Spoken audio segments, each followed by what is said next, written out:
Well, good morning, friends. Mark Holmes here with my buddy Cowboy Joe Boo, as well as Joe Bear in the house. And as always, I want to thank you all for watching, commenting, subscribing, and being part of the Joe Boo Sports Report. Without you guys, as well as you ladies, you know that this literally does not work. So let's get open to business here. Let's wake up the football gods here on this hump day. Welcome to Wednesday after having a Tuesday night with rare NFL football due to COVID. We watched the Washington football team literally take a practice squad player off of another practice squad, Garrett Gilbert, who did a few things and literally threw him into the Wolves. Along with missing 12 of their players, the Philadelphia Eagles end up winning the game and going away and basically saying, "We want Dallas." Yes, so there's that. I literally have Eagle fans that, just like a few weeks ago, were trolling me, talking about, "We're coming for your meats." We are coming after you, Dallas Cowboys. And contrary to popular belief, I'm not sure exactly where people were getting information. They had heard that if the Philadelphia, including Philly 500, I don't know why the Cowboys would be mad. If we win, they clinch the division. No, we didn't. No, we didn't. Because here's technically the way it works. We are 10-4. If by chance we end up losing to Washington, the Eagles, and to the Cardinals, the Eagles technically, if they were to win their 3 games, they could actually have the same record as us and thus actually win the division. That's right. The Eagles could win the division and we would basically be the wild card. But we don't believe that's going to happen. We're going to be taking on the Washington football team this week. I'm not going to guarantee a victory because I don't do that this year. I'm getting away from all that. I'm just saying that the Cowboys have the advantage of watching Washington play last night. Washington, who got beat up even more, still trying to get most of their team back from COVID, are now on a short week. So they will be on the road, of course, going to Dallas, being at a disadvantage. But you know what? I can't feel sorry for you, Washington. I can't. We've had games where we've missed quite a few players due to COVID, injuries, suspensions, and what have you. So you play the hand that's dealt to you. And if the shoe was on the other foot, well, you wouldn't give us any sympathy either. Because in the end of the day, it's man on man, fight to survive. The winner takes all. And that's the way it's got to be. It's just the way it is. The Eagles, again, now keep hope alive. They're at the moment, the 8th seed. They're not a playoff team just yet. Minnesota getting their win right now is the 7th seed. And contrary, like I said, to popular belief that if the Eagles won, the Cowboys were in, we're not. We're not. But in all retrospect, the only thing that would have helped us last night would have been if there was a tie between Washington and Philadelphia. Had they tied, then there mathematically would be no way for them to get to 10 wins and catch the Dallas Cowboys. But all the Cowboys have to do, all we have to do is win one game. Doesn't matter if it's this week against the Washington. Doesn't matter if it's against the Cardinals. Doesn't matter if it's against the Eagles. One game and we're in. Period. That's it. Or even a tie. Or if Philadelphia loses, if Philly loses to the Giants, and of course, Cop Pizzle, my other son, my damn kids, oh, Lordy, my kids, literally is still, he's trying to lose everything. He's trying to lose everything. He wants to bet Philly 500, the trophy, and we'll get into that in another video. He's literally just saying, "Hey, this is Custer's last stand here. I'm just trying to get some kind of respect or something. I'll deal with those two a little bit later." That's a crazy bet that Philly 500 may have to try and take. But we'll see. Maybe the Giants can do us a favor again. But if the Eagles lose a game, we're in. Or if the Raiders, Las Vegas, Jacksonville, Chargers, New England, Minnesota, or Atlanta combine for 1.5 more wins. I don't understand how that one works, but hey, that's what they got up here. So that's where we stand right now. Now, for the Cowboys, there's a hint that Tyron Smith, they're keeping it close to the vest, whether or not he may be able to go this week. So we'll find out. The Cowboys get back out on the practice field, of course, today and start getting in preparation for Washington. Washington, of course, has to limp home, lick their wounds and stuff, and probably will be off today and then start practicing tomorrow. So they don't have much time to get ready for us. But you just played us 2 weeks ago. So is there really a whole lot of preparation that you got to do? The biggest preparation they could do would be getting their players back onto the field, because that's the problem. They don't have their team. And this is where COVID all of a sudden could be the determining factor going forward. COVID is now changing what's happening with teams. The Rams got the win last night over Seattle, but you could see they were definitely not the same team without all of their players. Of course, Washington, you could say COVID may have cost Washington an opportunity at the playoffs. So let's hope, and knock on wood, that the Dallas Cowboys can keep COVID from coming through to their doorstep. And as we look, the talking heads and the shows and things are now at the point of, can the Cowboys make a run? Are they a Super Bowl contending team? It's my contention that it's football. You don't know what's going to happen 3 weeks from now. You don't even know what's going to happen 2 weeks from now. Because 2 weeks ago, going into the Cowboys versus Washington game, the Cowboys were coming off of a November where they were 1-3. The Washington football team was coming off a 4-game win streak, having beaten Tampa Bay. And we were playing them on the road. Here it is 2 weeks later. We're about to clinch our division, and now Washington's lost 2 in a row. Tampa Bay, a couple weeks ago, high flying. Everybody had them basically as the number 1 seed, or one of the best teams in the NFC, the team you don't want to face.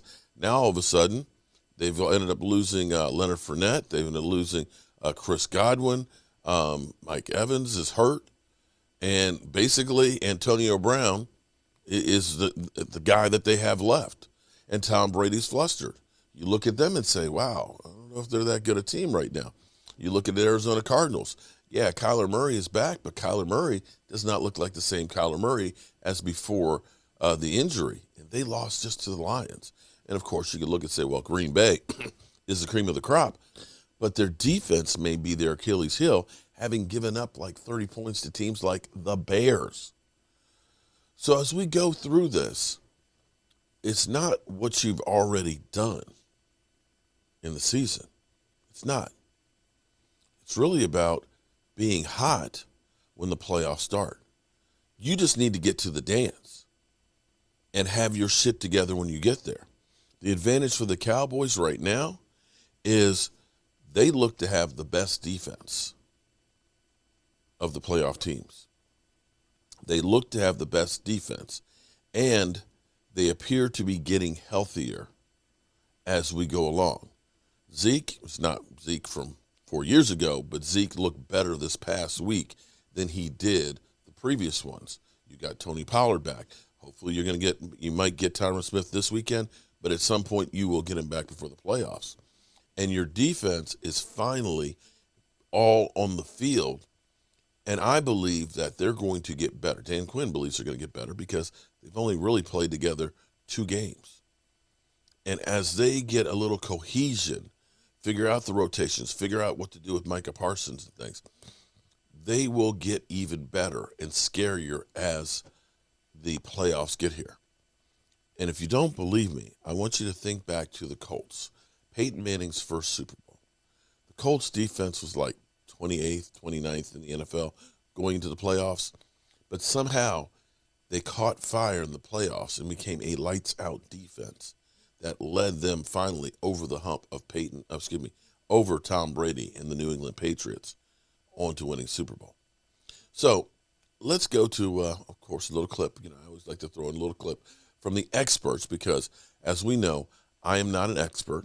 I am just a guy with a day job and a voodoo doll who works with wood, giving you my personal opinions. Mike Greenberg, he's an expert. Remember, he told us about the Washington football team.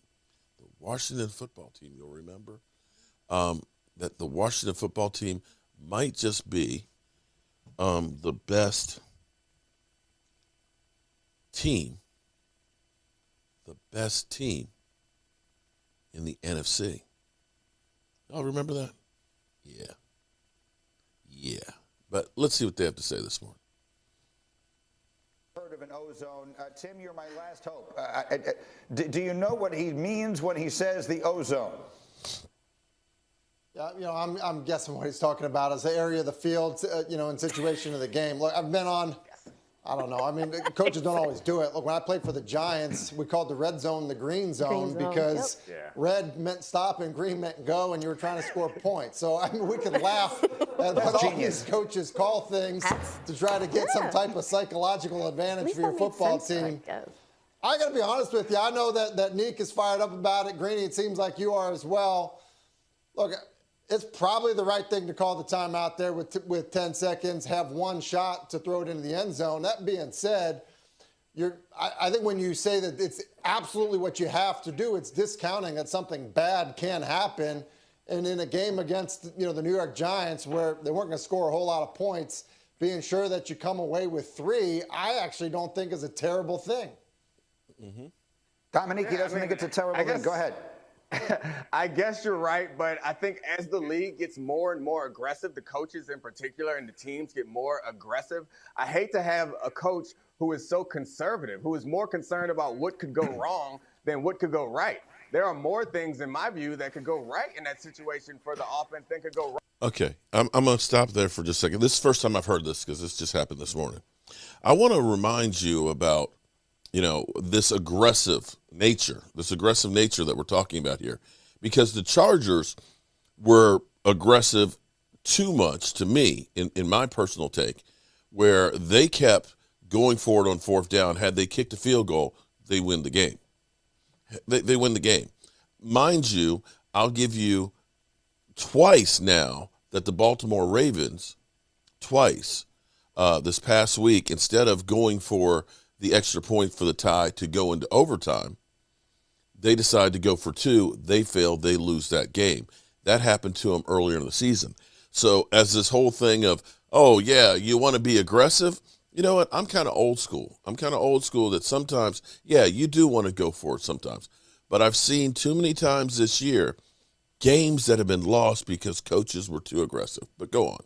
Wrong, especially when you have a veteran quarterback like Dak Prescott. Though he's not playing all that well right now, I'm not worried about him throwing an interception from there. Like, he understands the situation.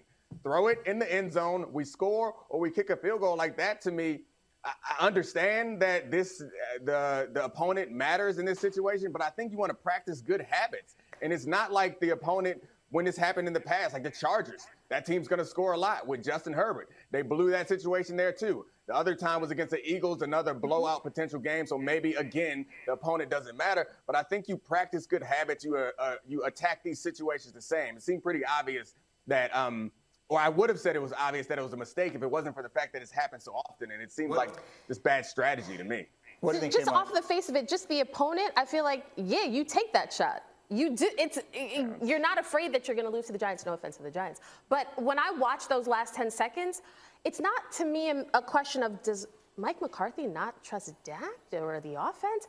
I'm looking at that. The way Dak looked at the sidelines, I'm thinking, should Dak trust his head coach? Like, that, to me, is the question. Because I bet you if you ask people in Green Bay, did Mike McCarthy's conservative play calling ever cost you guys games or cost you chances to put up points and go for the field goal? I bet you'd find some people who'd say, actually, yes. And that's the problem here in Dallas, because this is a team that has all the makings of a roster that can not just get to the playoffs, but potentially win the Super Bowl. And I had a league exec tell me they are winning games in spite of him.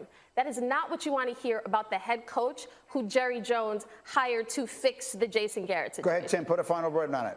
I don't know why we're talking about, like, being aggressive is clearly the right thing to do. Are you kidding me? Look at Baltimore right now. Like, Baltimore lost 2 games because they've been too aggressive. You know, Brandon Staley had to explain his aggressiveness a couple weeks ago because, truthfully, it probably prevented them from winning a game.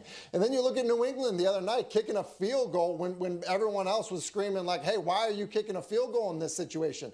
I think we maybe need to take a bit of a step back. Thank you. Like, all of this aggressiveness has proven to be correct. Yeah, I mean, I think quite honestly, it has. It has not. I think it has. It has I not. think it has over the course of the season for the Chargers and for the Ravens. I understand in recent history it's backfired, but over the course of the season, the fourth down aggressiveness has served to their advantage. And I know in the Ravens game, they didn't kick the field goal on that first time. They ended up getting the ball back in great field position and scoring. I know at the end of the game, the 2-point conversion didn't go their direction, but I'm not sure how confident you feel scoring that touchdown and giving it to Aaron Rodgers in overtime. So I don't know. I think if you look at it, and I'm sure you might have gotten the ball yourself. That would tell which one of us is right or wrong. But I think the aggressiveness has helped these teams more than it hurts, even though most recently it's kind of backfired.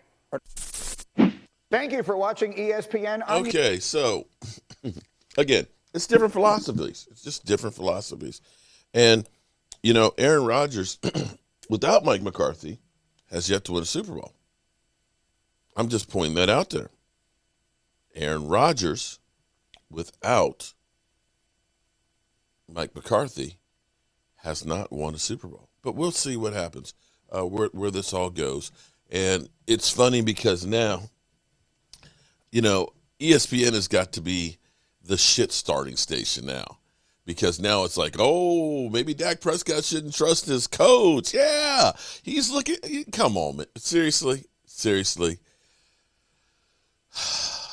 Well, anyway, I've got a stack of lumber that's out there in the workshop with my name, actually with your name on it, that I've got to go through, get them sanded, glued up, painted, put together, packaged up, and shipped out the door. So we're going to go ahead and get to work.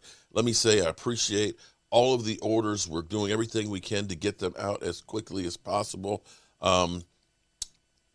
It's almost overwhelming how many different orders and things that we're actually doing. When I started doing, the Joe Bardys and stuff, I really made a Joe Bardy just for myself because I thought it was cool. I never thought that people would actually want to get them in the way that they do. So I've got 15 of them that are in the process of being put together right now. Another 8 that are actually painted and ready to be assembled. Another 6 that are already packaged up to be picked up by UPS. So I appreciate all the support and stuff. If you're interested in getting the Joe Bardys, email me, cowboysmark94@gmail, because I can give you the 25% discount. The discount's not on the website, so I can send you an invoice, get your address on there, and we'll be able to get them out. And with that being said, whew, boy, no rest for the weary. Our coach here, and as always, I want to thank you all for watching, commenting, subscribing, and being part of the Joe Boo Sports Report.